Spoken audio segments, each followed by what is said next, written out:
আজকের দুপুরের মেনু হলো আমের চাটনি। একটা আম ছিল 400 গ্রাম ওজন ছিল, তো 3টে আমের বানিয়েছি। আর এখানে টমেটোর ছিল না, শসা পেঁয়াজ কেটে করেছি, মানে স্যালাড মতন একটুখানি, এরকম খেতে ভালো লাগে। এখানে ভাত বেড়ে নিয়েছি।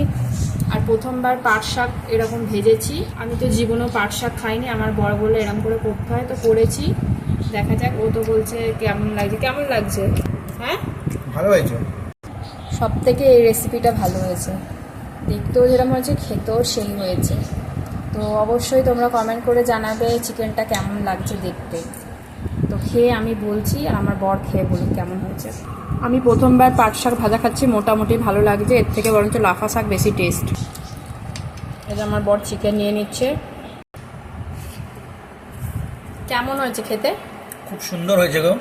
বলছে খুব সুন্দর হয়েছে। আর দেখতে কেমন লাগছে চিকেনটা? দেখতে হচ্ছে লাজবাব। বেশ, আমার বরই বলে দিলে ভালো।